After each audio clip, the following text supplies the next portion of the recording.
touché, moi. J'ai regardé comme ça, c'était très génial. Lui, il est dans son monde et nous, on est en cage, on a inversé les rôles, quoi. D'un seul coup... Je partage l'enthousiasme de mes amis, tant l'océan m'a offert de joie depuis 40 ans. Avec le commandant Cousteau, j'ai exploré les lieux les plus reculés, alors qu'ils étaient encore inviolés. À bord de la Calypso, j'ai passé des milliers d'heures à écouter les animaux de la mer. Et ceux qui m'ont le plus parlé, ce sont les requins. Ils sont si fragiles. Pourquoi inspire-t-il une peur si profonde? Pourquoi provoque-t-il cette répulsion qui réveille nos pires cauchemars et nous fascine au point de les observer derrière les barreaux d'une cage? Qui est vraiment ce requin blanc magnifique que mes amis plongeurs sont venus chercher au bout du monde, en plein océan Pacifique? Alors qu'il y a un siècle à peine, c'est en Méditerranée, chez nous, qu'ils seraient venus le voir. La Méditerranée était alors le royaume des requins. Requins blancs, requins bleus, aiguillards, requins marteaux, et même le mystérieux requin grisé qui règne dans les profondeurs sur le peuple étrange des abysses. La mer était si poissonneuse que les pêcheurs considéraient l'arrivée des requins comme un signe favorable à la pêche.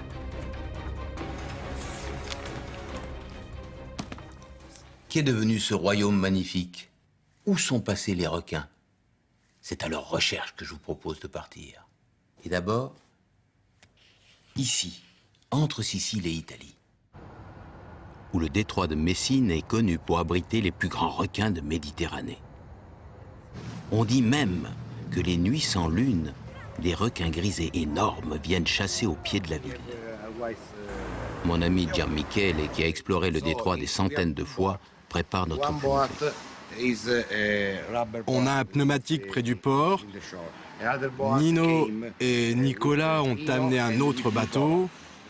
Bon, on ne peut vraiment pas se retrouver dans le port. Gianmichele nous l'a promis. Mais comment croire qu'un requin qui vit à des centaines de mètres de profondeur puisse venir rôder là, si près de la côte? Eh bien, on est un tout petit peu tout, parce qu'il faut attendre que la nuit soit complètement tombée, puisque justement ce requin ne monte près des côtes que lorsqu'il fait nuit. Et encore une fois, les nuits de nouvelle lune, là où il n'y a vraiment pas de lumière, c'est là où il se risque jusqu'au bord de la ville, qui est juste à côté ici. C'est ça qui est extraordinaire. Une plongée de nuit, c'est toujours spécial. René, qui ne laisse jamais rien au hasard, vérifie encore une fois sa caméra. Gianmichele nous a mis en garde. Nous avons 1 heure, pas plus. Après, la marée se lève. Et dans le noir, on a vite fait de se perdre, surtout quand le courant est puissant. Avec ça, ils vont pouvoir me voir dans la nuit, parce que moi, je ne vais pas mettre d'éclairage. Et comme ça, ils sauront où ils sont. Et si tu éteins ta lumière, tu vas voir, ça va devenir très fluorescent. Alors, fais un petit essai pour voir, tu vas voir ce que ça donne. Tu vois?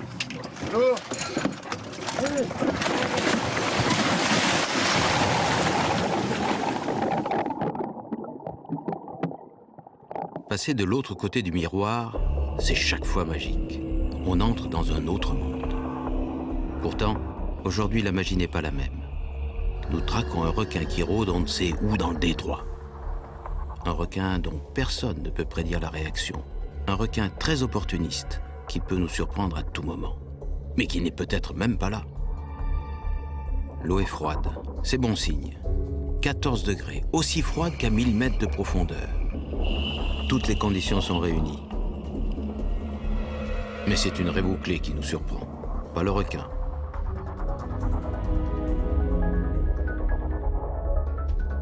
Trop concentrés sur le temps qui passe, nous ne prêtons pas vraiment attention aux poissons endormis, ni à ce beau lièvre de mer sorti pour brouter.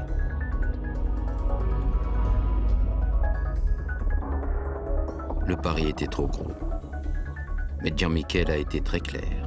Ici, quand le courant se lève, c'est l'enfer. Et c'est maintenant que le requin choisit pour rentrer dans le cercle de lumière. Je le distingue à peine. Pourtant, l'émotion est aussi forte que si c'était mon premier requin.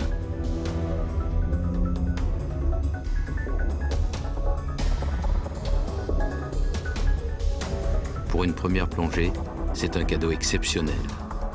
Mais aussitôt offert, aussitôt repris. Le courant annoncé se lève. Le requin fuit la lumière et nous distance sans effort. En moins d'une minute, il est hors de portée. En quelques secondes, je suis seul. Le courant nous a éparpillés. Jean-Michel a réussi à me rejoindre, mais nous avons perdu les autres.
Toute la vie du détroit de Messine se résume dans le courant qui nous a emportés cette nuit. 2 fois par jour, la Méditerranée du Nord se déverse dans celle du Sud, et celle du Sud s'engouffre vers le Nord. Everything is quiet, huh? Yes. Everything seems quiet.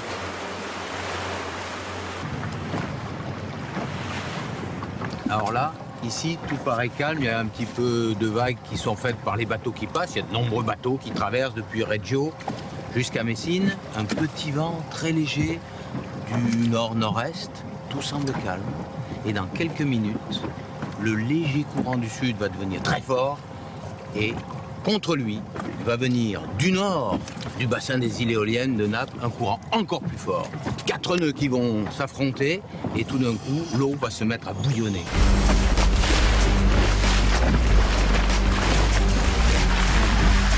Belle vague, hein?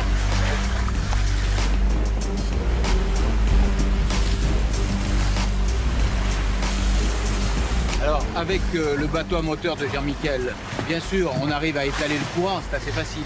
Mais autrefois, les marins qui étaient soit à la voile, soit à rame, ne pouvaient pas échapper à ce tourbillon. Et ils étaient pris, ils se mettaient à tourner, et si le vent était un petit peu plus violent, eh bien les bateaux chaviraient et les marins étaient engloutis. Certains d'entre eux espéraient s'échapper de Charybde, et ils allaient de l'autre côté, en Scylla. Et là aussi, les tourbillons sont très importants. Et là aussi, ils subissaient les mêmes vagues et leurs bateaux, évidemment, chaviraient. Ces courants de marée qui montent des profondeurs entraînent vers la surface non seulement le requin grisé, mais tout un bestiaire. Poissons vipères, calmars, poissons hachette, requins que Andrea, le biologiste, a rassemblés chez lui.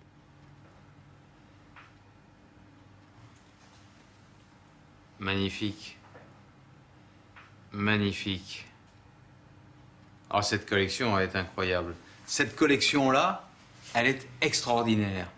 On a devant les yeux tous ces poissons qui nous font rêver quand on est enfant et qu'on regarde dans les livres qui racontent la mer des grandes profondeurs. Et là, tous ces poissons ont été ramassés sur les plages juste là, à côté à Messine. Et ils viennent de 2000, 3000 mètres de profondeur. Fantastique, ça. Sì, in effetti come collezione non è che si trova. C'est pas une collection facile à faire. C'est des années et des années de recherche. Sur les plages, le matin, très tôt, entre 4h et 5h. On marche sur la plage et on trouve tous ces poissons des abysses. Il faut le faire avant que les goélands arrivent, les oiseaux. Sinon, ils les mangent. Il faut sauver les poissons des abysses des becs des oiseaux. C'est quand même un paradoxe, ça.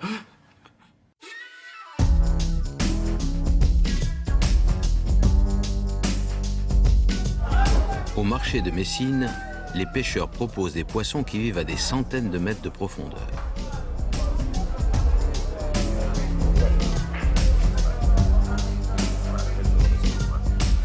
Ah oui, là, il y a des sabres. Oui. Sabre. Yes. This like live in the deep. Jean-Michel, tu peux leur demander à quelle profondeur ils sont pêchés, ces poissons? Excusez-moi, à quelle profondeur vous les pêchez, ces poissons? 700 mètres. Parfois, est-ce qu'ils attrapent des requins grisés sur leurs hameçons? Des requins monstrueux. Tout le monde nous parle de requins monstrueux.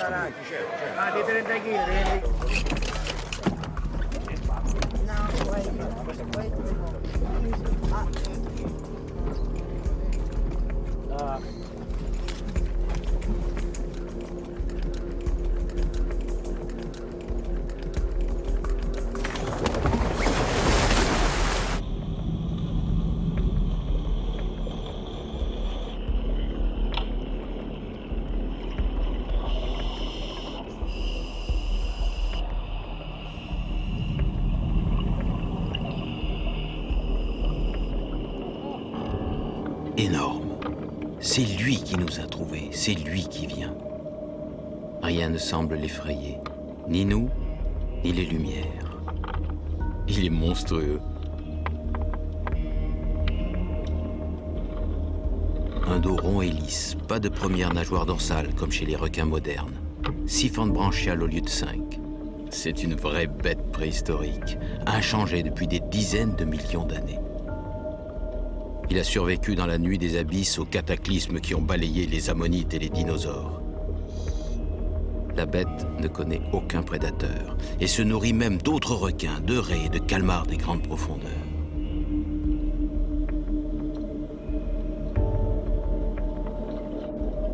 Si près, à toucher, elle paraît encore plus énorme, peut-être 5 mètres, 800 kilos. C'est une femelle, sûre d'elle, et indifférente à la joie qui me submerge.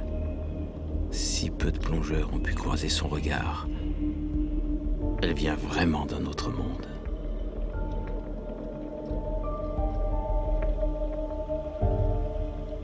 Qu'elle nage lentement là au ras du fond. C'est magnifique. Ah ouais. Ah, belle plongée, hein. Grazie, you're the best. Gian Michele, grazie, grazie mille. La Méditerranée profonde a préservé ses requins, mais en surface. Peut-on voir des requins en surface en pleine journée? Depuis leur vigie, 30 mètres au-dessus de l'eau, les pêcheurs d'Espadon observent le détroit de Messine à la recherche du moindre poisson à harponner. C'est eux qui ont le secret. C'est à eux que je vais demander.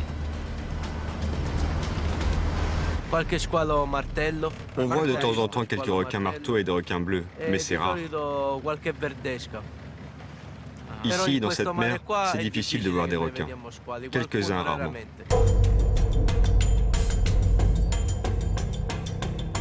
Si les requins sont devenus rares dans le détroit de Messine, peut-être sont-ils plus nombreux près des côtes françaises.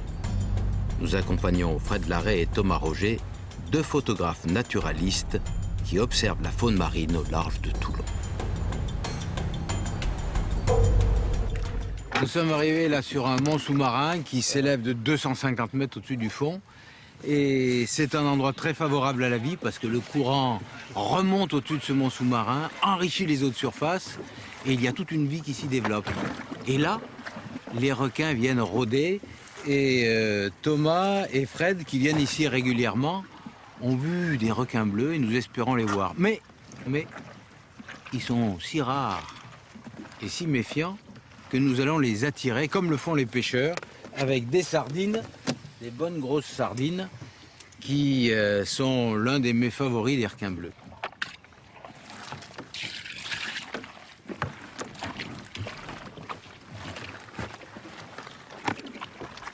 Ce qui va se passer, c'est que rapidement le gras va se déposer en surface et on va avoir toujours une zone d'eau calme. Ça va faire une traînée de plusieurs centaines de mètres. Plus on attend, plus on a de chances que le requin croise l'odeur de... Eh ben, commençons. Allez. Allez.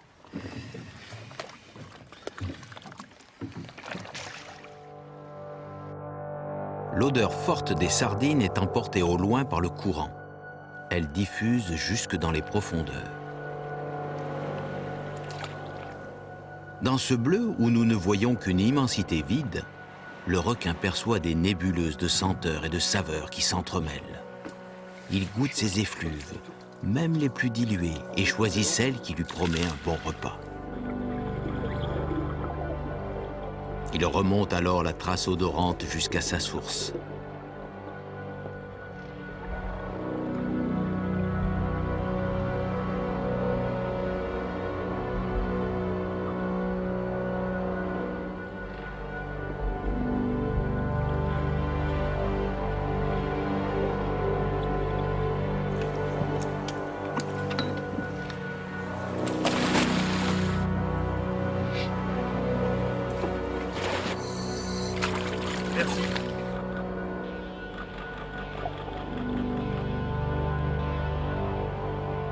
Pressé de trouver la proie dont il a senti l'odeur, le squale ne se soucie pas de notre présence.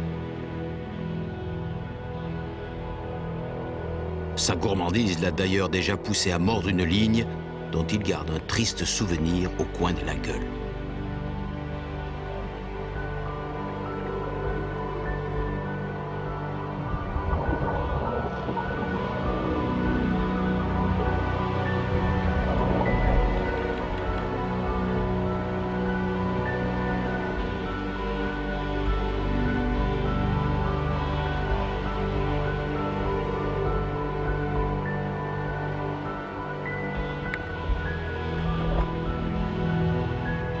Le peau bleue est très curieux et rien ne le laisse indifférent.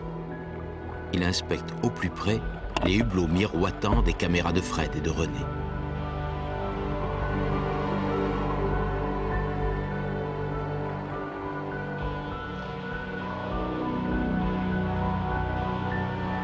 Son œil ne lâche rien.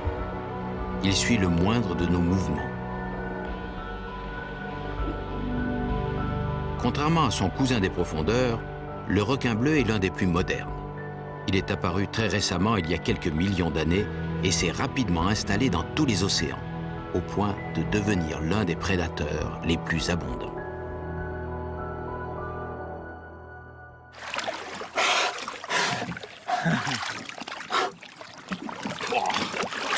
Oh la nage. Ah, le requin bleu, c'est la souplesse. C'est la souplesse magnifique, oui. Magnifique. Ouais. Les reflets et tout. Mais c'est un survivant. Un crochet là, un hameçon. C'est un survivant qui a dû être pêché il n'y a pas très longtemps parce que visiblement le croc est pas vieux. Voilà. Voilà la pêche.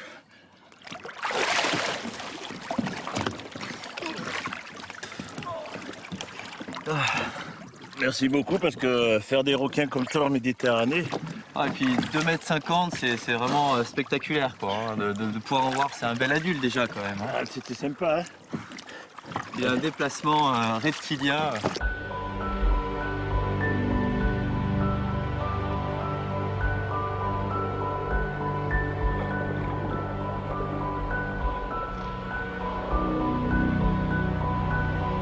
Je ne partage pas pleinement l'enthousiasme de mes camarades.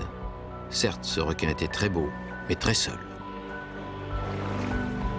Bien que le peau bleu soit l'un des requins les plus prolifiques, la pêche au filet, la pêche à la palangre, la pêche au gros ont eu raison de ce seigneur.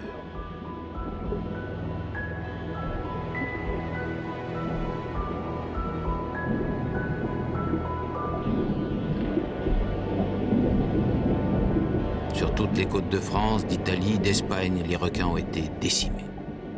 Mais en haute mer, qu'en est-il en haute mer? Nous mettons cap au sud, vers le grand large. Et c'est Denis Audy, avec qui j'ai partagé tant d'aventures aux côtés du commandant Cousteau, qui guide notre expédition.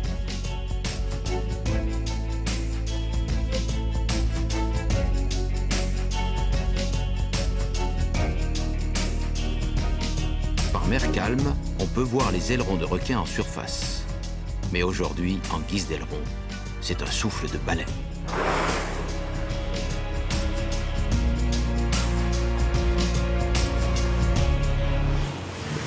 Alors on a un groupe de baleines, 4, 5 difficiles à dire, et une baleine isolée. Et ces baleines que j'essaie de ne pas perdre de vue sont en train de converger. Les rorquals sont les baleines les plus rapides. Elles peuvent nager à plus de 30 km à l'heure. Pour pouvoir les filmer, il faut surtout ne pas les effrayer. Il faut s'éloigner du groupe et se mettre à l'eau très loin d'elles. Il faut se laisser approcher par les baleines. C'est elles qui décident. Toujours.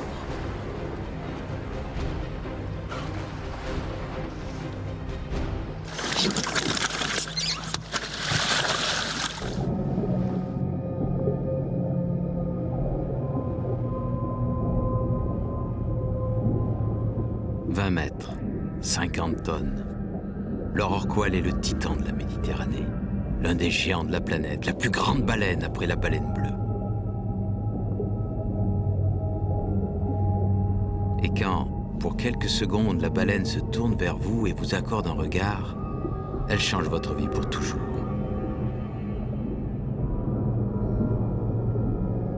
Ce bonheur est énorme. Pas besoin d'aller le chercher au bout du monde, car les baleines sont là, en paix, bien protégées dans le sanctuaire créé par la France, l'Italie et Monaco.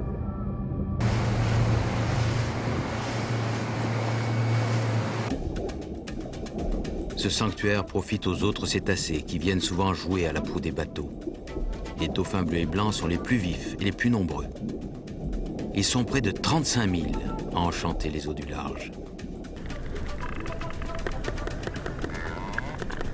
Quant aux globicéphales qui chassent les calmars dans les profondeurs, ils ont eux aussi retrouvé la paix depuis l'interdiction des filets de surface dans le sanctuaire.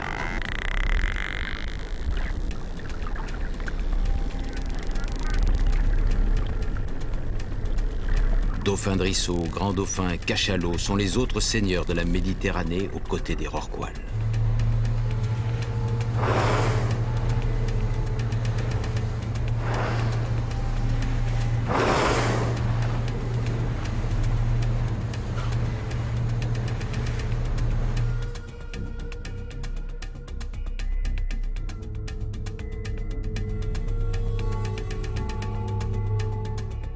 Depuis 15 ans, Denis et son équipe surveillent ces baleines. Ils comptent le nombre de femelles gestantes pour estimer l'état de santé de la population. Mais pas si simple pour reconnaître chacune d'elles. Il faut s'appuyer sur un catalogue photographique méticuleusement constitué par l'équipe au cours des années.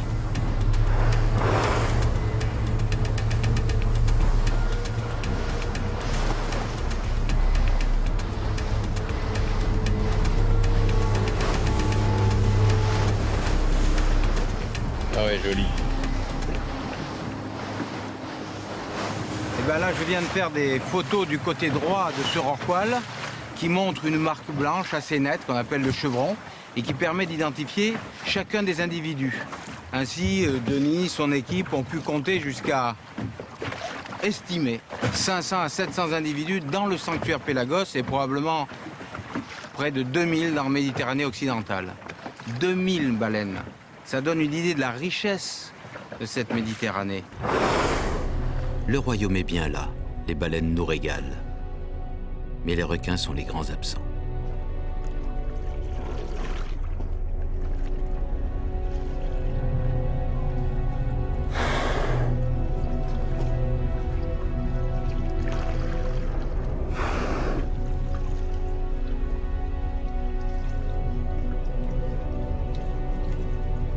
Le Grand Large abrite toute une vie insoupçonnée, surprenante, insolite. Le poisson-lune remonte des profondeurs se nourrir en surface chaque printemps.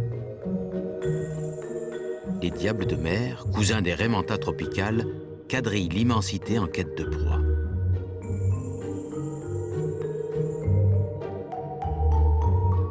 Surprise, même la raie pastenague qui vit habituellement posée sur le fond vient se nourrir de plancton sous la peau de la mer.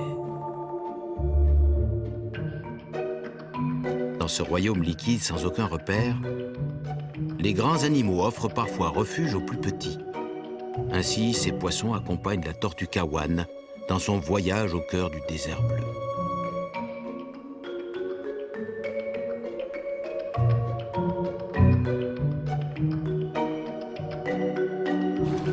Ici, même une palette de bois peut être un bon abri.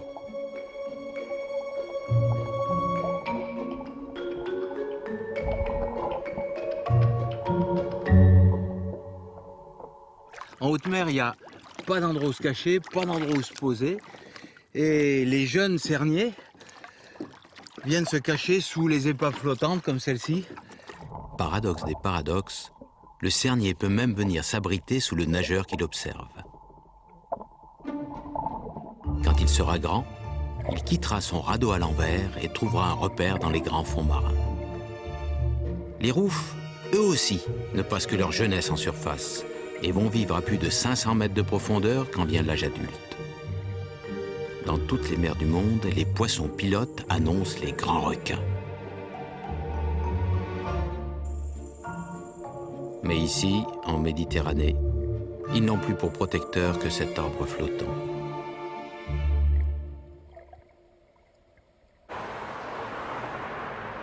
Aujourd'hui, c'est dans les montagnes suisses qu'il nous faut chercher le grand requin blanc. Olivier Glaiseau, conservateur du musée cantonal de zoologie de Lausanne, me fait découvrir son joyau. Il est magnifique, hein? Il est magnifique. Il fait combien de long, là? Alors, il était homologué à 5,89 m. 5,89 m. Magnifique. Il a été pêché sur... Alors, lui, il a été pêché au large de Sète, en Méditerranée, à 300 mètres des côtes. À 300 mètres des côtes. Ouais. Et les gens, lorsqu'ils apprennent qu'il a été pêché en Méditerranée, qu'est-ce que ça fait comme réaction? J'imagine qu'ils sont impressionnés puis qu'ils réagissent différemment la fois prochaine qu'ils vont se baigner en Méditerranée. C'est extraordinaire parce que là, on peut avoir l'œil juste à côté. Hein. C'est ce qu'on rêve de faire quand on nage avec eux, d'être juste œil dans œil comme ça. C'est pas facile. Hein. C'est un peu l'idée de l'instant. Avant, il était plus haut. Hein. Il était beaucoup plus haut. Donc on arrivait quasiment sous le ventre, comme ça. Et puis récemment, on l'a redescendu, on se disait qu'il fallait vraiment que les gens aient l'œil en face, quoi. Le public puisse le voir. Ce requin blanc géant ne vient pas d'Afrique du Sud ou d'Australie, de l'océan Pacifique ou de l'océan Indien, mais bien de notre Méditerranée, démontrant un peu plus qu'elle a été un royaume dont les richesses ont été dilapidées. Pêché en 1956, alors que les plages attiraient déjà des milliers de vacanciers, ce requin blanc monstrueux, le plus gros jamais naturalisé, avait défrayé la chronique. Mais il était loin d'être le seul. Un peu partout, le développement de la pêche industrielle multipliait les captures. En Espagne, en Italie, comme en France.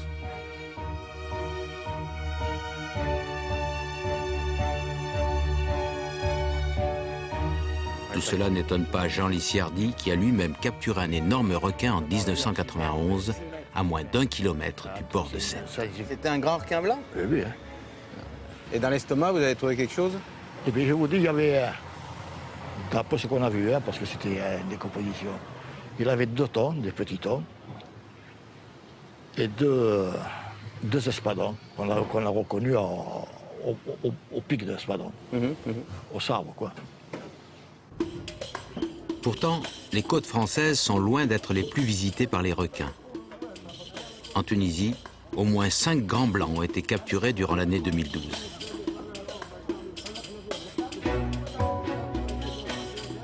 C'est sur le port de Sfax, en face du golfe de Gabès, que je retrouve les pêcheurs et le professeur Bradaï, un spécialiste des requins de Méditerranée. Est-ce que quand vous en capturez, vous les remettez à l'eau? Il y a une sensibilisation qui se fait? Vous avez une... Association? Généralement, non. À l'échelle de la Méditerranée, ce qui est pêché est consommé. Et mis au marché. Donc, généralement, c'est ça. Mais on commence maintenant à sensibiliser les pêcheurs, à éviter les requins, surtout les gros requins, et à les libérer. Pour plusieurs espèces, le golfe de Gabès, c'est une nurserie. C'est-à-dire qu'il y a des requins qui viennent donner naissance à leurs bébés et les bébés vivent donc quelques mois, quelques années dans cette aile-là. Combien est-ce qu'ils ont de jeunes Oui, ça dépend, c'est quelques-uns. Surtout pour les requins, pour les grands requins, c'est quelques-uns. Malheureusement, la plupart des grands requins blancs capturés sont des femelles.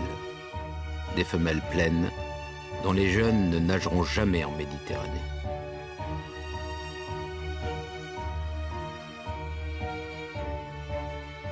Le golfe de Gabès, c'est la zone de reproduction des requins blancs. Mais en voir pour de vrai, c'est tout à fait exceptionnel. Et pourtant, c'est ce qui est arrivé à 2 pêcheurs italiens. Le 27 août 1998, au large de Senigallia, dans l'Adriatique, le jeune Nicola Catalani et son père capturent un requin-renard de plus de 3 mètres. Une prise exceptionnelle que les pêcheurs attachent sur le côté du bateau. Soudain, un autre requin s'approche. Bien vivant, celui-là. Un grand requin blanc. Énorme. Au moins 5 mètres.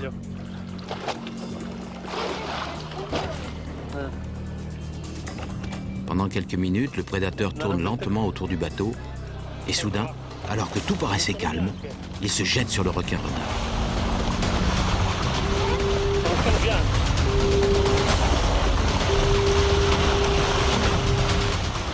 débouché colossal de plus de 15 kilos.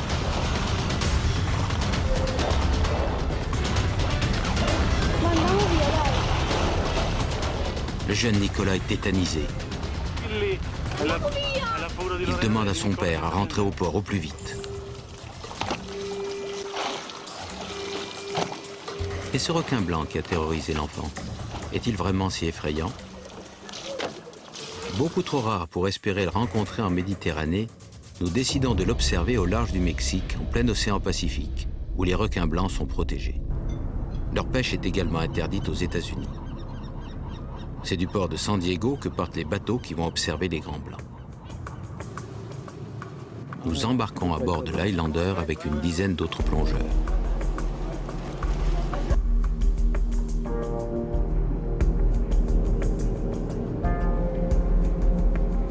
Il faut 1 jour et demi de traversée pour rejoindre la petite île mexicaine de Guadalupe. C'est une réserve terrestre et marine classée au patrimoine de l'humanité.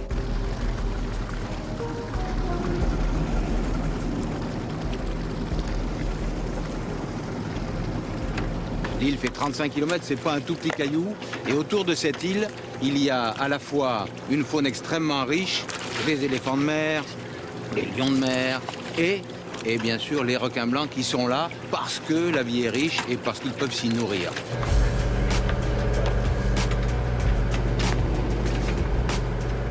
La cage est mise à l'eau pour que nos amis plongeurs puissent observer les requins en toute tranquillité. Et surtout, sans les effrayer. Les camarades descendent aussitôt dans la cage pendant que l'équipage attire les requins avec un jus de poisson très odorant. Sans cet artifice, même le squale le plus affamé ne s'approcherait ni de la cage, ni du bateau. René, Aldo et moi-même devons en revanche patienter. Nous devons attendre que les requins soient bien fixés autour du bateau. Celui-ci semble décidé à rester.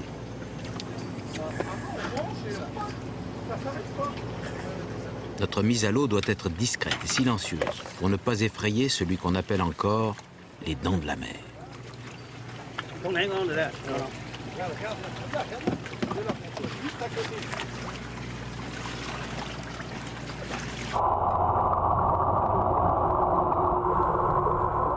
Le grand requin blanc nous a certainement entendus et s'est évanoui au milieu des chinchards.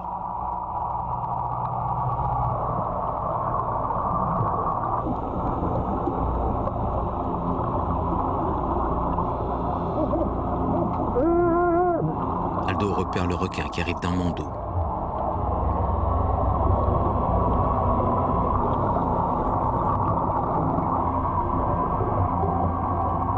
Approcher le requin, pas si facile. Le plus redouté des prédateurs semble craindre le bruit de mes bulles. Pourtant, ce requin au flanc marqué de profondes cicatrices a dû faire des rencontres bien plus effrayantes. Comme tous les animaux sauvages, il se méfie de ce qu'il ne connaît pas. Comme pour les baleines, les cicatrices sur les nageoires et le dessin de la robe permettent d'identifier chaque individu. Je note également le mouvement des nageoires qui traduit la nervosité du requin. Nageoire bien à l'horizontale, comme celui qui approche, il est apaisé. Si ses nageoires étaient baissées à la verticale, il foncerait pour m'intimider.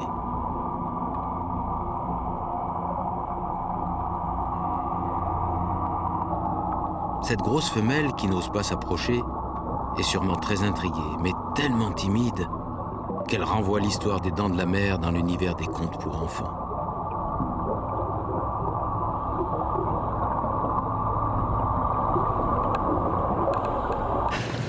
Très belle femelle, 4,50 m, qui est venue près. On a nagé un peu comme ça, juste sur l'aileron. Ah! Dès que tu l'as fait comprendre que tu n'es pas son prédateur et encore moins sa proie, alors là, il y a un respect mutuel. Et puis il vient jouer un peu avec toi, il tourne, puis il part, il revient. Et c'est quelque chose, si tu veux, c'est une expérience unique au monde.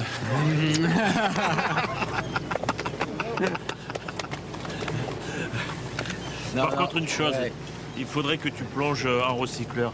Parce que dans la cage, quand vous faites des bulles, tu as l'impression d'avoir un jacuzzi. Et j'ai peur que ce soit ça qui l'effraie, qui ne s'approche pas autour de la cage. Tu as raison. Petit travail du matin.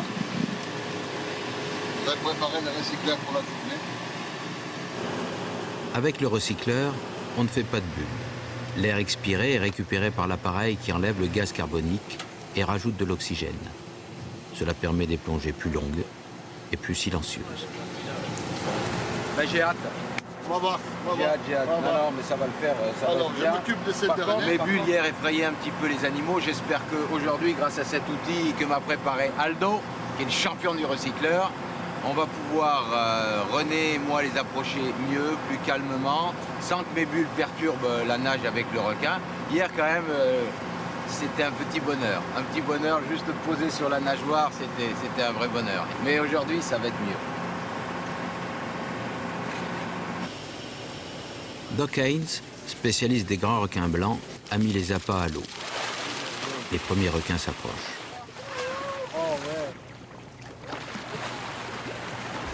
Pour préparer chaque rencontre, je reprends mes notes et les dessins de la veille. J'essaie de me rappeler les attitudes et les comportements. Je compare avec l'inventaire photographique. Ainsi, je peux reconnaître les requins que nous avons vus. C'est le seul moyen de mieux les comprendre pour me faire accepter.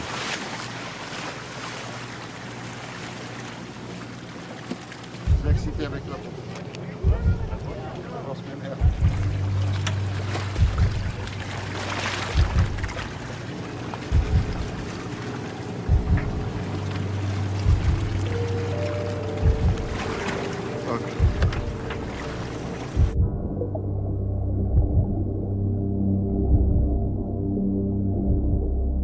Des plongées avec les requins, j'en ai fait des centaines.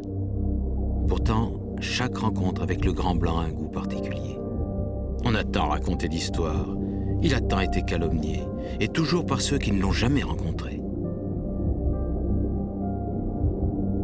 Chaque instant avec lui est un moment de paix formidable. Un moment de grande sérénité. Un moment d'infini respect. Le grand blanc, le dernier des grands prédateurs, symbolise parfaitement toute la majesté du monde sauvage. On peut estimer une taille, un poids, déterminer le sexe, dessiner des nageoires, décrire des formes. Mais comment exprimer cette perfection, cette émotion profonde qu'il impose et qui vous bouleverse pour toujours? C'est parce qu'il est sauvage, libre, parce qu'il nous échappe que le grand blanc nous est indispensable à tous.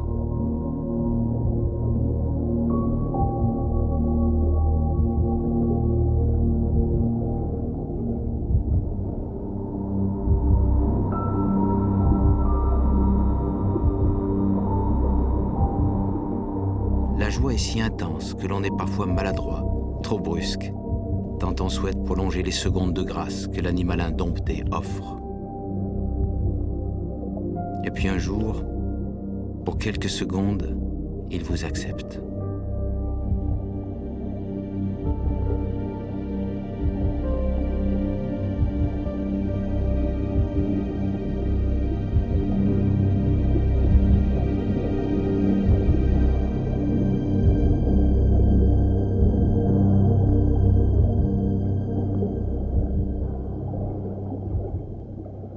J'ai été, mais l'œil à côté de son œil, je la regardais, elle me regardait. Je te dis, mais je sais pas moi, 50 cm de son œil, j'ai nagé avec elle. Puis à un moment donné, je l'ai laissé glisser. Je me suis retrouvé sur la coda. Là, c'est magnifique. Magnifique, magnifique. Regarde, il est là, regarde. Tu vois, regarde, tu vois cet animal-là, il était à côté de nous, à 15 mètres de fond. Regarde. C'est magnifique, c'est magnifique. Tu peux lui doire que le respect.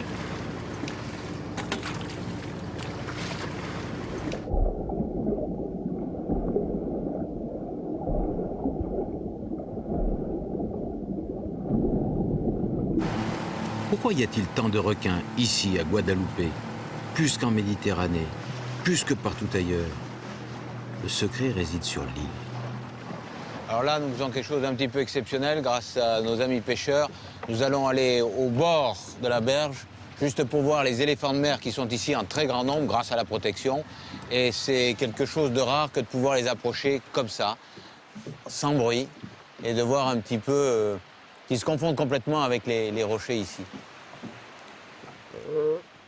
Des éléphants de mer en paix, bien heureux, il n'en a pas toujours été ainsi. À la fin du 19e siècle, ces mammifères marins avaient été exterminés par les chasseurs. Le gouvernement mexicain décida d'interdire la chasse et d'offrir une réserve aux rescapés. Un siècle d'oubli et de protection plus tard, Guadalupe abrite l'une des plus grosses colonies d'éléphants de mer au monde. Ils étaient déjà très nombreux lorsque mes amis de la Calypso sont passés en 1968, parce que tout autour, l'océan avait retrouvé son équilibre. Cette renaissance est remarquable, car elle démontre qu'il suffit de laisser la vie sauvage en paix pour qu'elle revienne aussi exubérante qu'aux origines, et que l'on puisse voir, aujourd'hui, les grands requins blancs régner à nouveau sur leur royaume. Donc, de toute façon, ça restera protégé, mais ça permet quand même aux gens qui étaient ici et qui pêchaient ici depuis des années de continuer à vivre de la pêche, d'autant mieux d'ailleurs que la zone est protégée et qu'il n'y a pas de pillage, ni même... Eh ben, on va peut-être conclure sur cette... Mais tu as raison d'interrompre cette interview.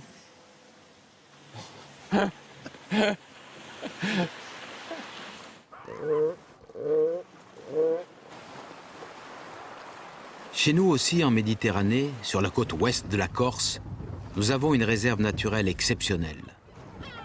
Son conservateur, Jean-Marie Dominici, nous invite à découvrir le cœur de la réserve de Scandola, au pied de la cathédrale de basalte qui plonge dans le sanctuaire marin.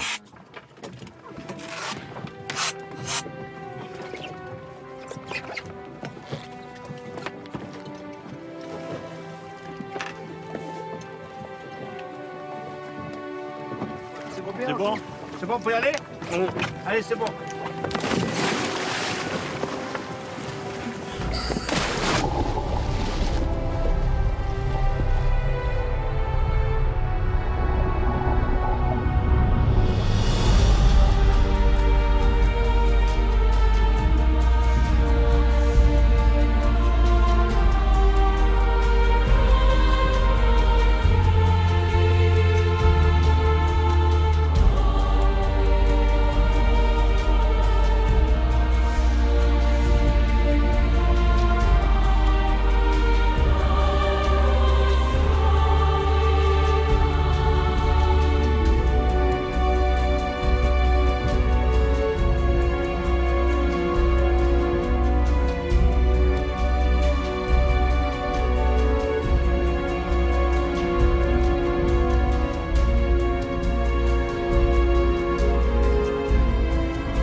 Ces mérous géants si familiers, ces sards et ces corbes par dizaines, pourquoi ne les voit-on plus ailleurs?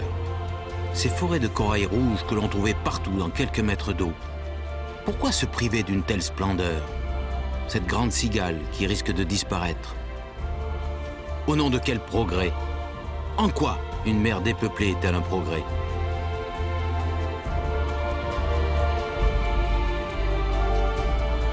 Partout sur nos côtes, même dans quelques mètres d'eau, chacun devrait pouvoir goûter au plaisir de la découverte. Chacun devrait pouvoir s'émerveiller de l'imprévisibilité de la vie sauvage.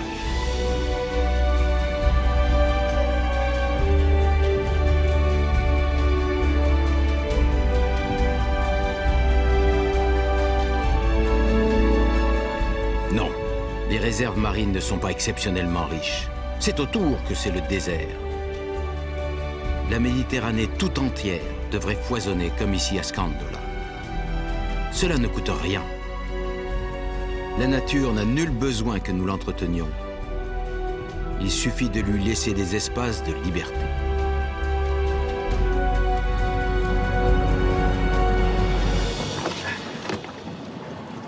Jean-Marie, magnifique, magnifique. Ah, et les mérous, il y en a partout. Magnifique, les corps sont magnifiques aussi. Tu vois, tout un parfait équilibre. Tous les maillons de la chaîne alimentaire sont présents. Et puis des grands, des vieux. Le mérou, il a quel âge ce mérou? Il a 30 ans au moins. 30 ans, plus de 30 ans. Ouais. Et donc tu as aussi des gros, tu as du thon, tu as du requin ici? Des requins, mais on imagine qu'il y a des requins puisqu'ils ont été signalés plusieurs fois à 2-3 000 des côtes, là, hein, du blanc. T'as du bleu, t'as du blanc aussi? Du blanc, mais plus rarement. Hein. Mais, donc là aussi, c'est un écosystème, ce sont des prédateurs, des grandes espèces qui sont présentes. Et bien sûr, si les thons sont ici, c'est que la ressource alimentaire est présente aussi.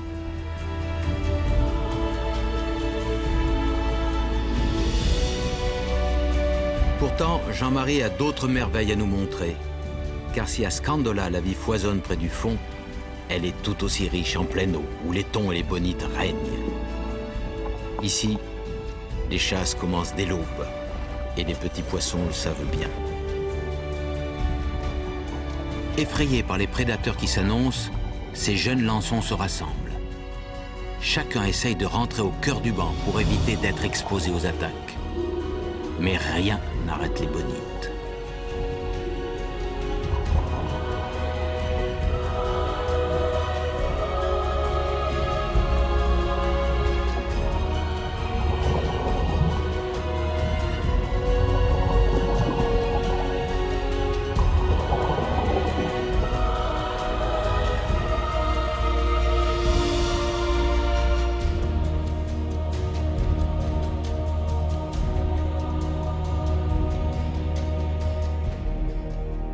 Les bonites attaquaient, elles réagissaient. Là, les thons sont arrivés.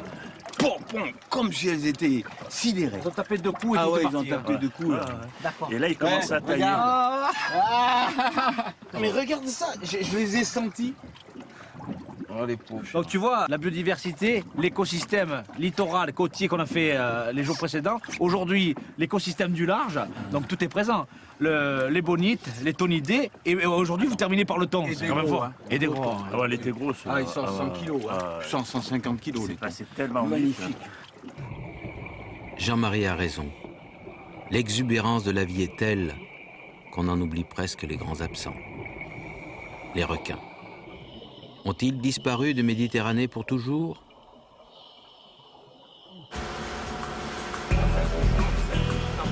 Avec mon ami Roberto Rinaldi, j'ai partagé des centaines de plongées sur la Calypso. Avec lui, j'ai rencontré toutes sortes de requins dans les lieux les plus reculés du monde. Aujourd'hui, Roberto m'entraîne chez lui, dans un de ces lieux secrets qu'il a découverts au cours de ses explorations dans les profondeurs de la Méditerranée.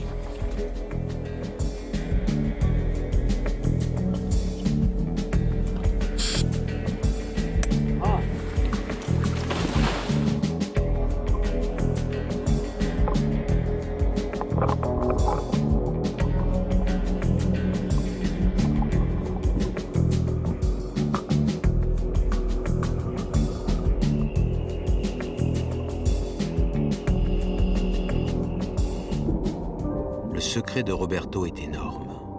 C'est le lieu de rassemblement des requins gris.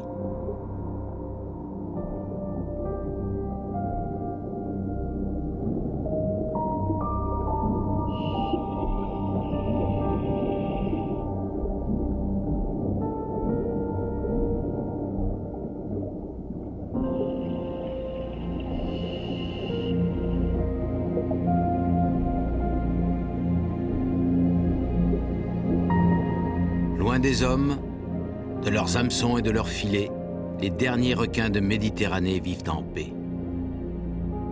L'espoir est là. C'est peut-être d'ici que les rois pourront reconquérir leur territoire.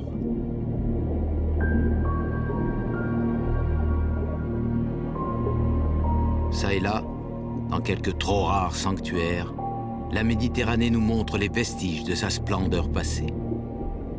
Quant aux requins, ils attendent pour retrouver leur royaume que nous ayons la sagesse de les comprendre pour les accepter.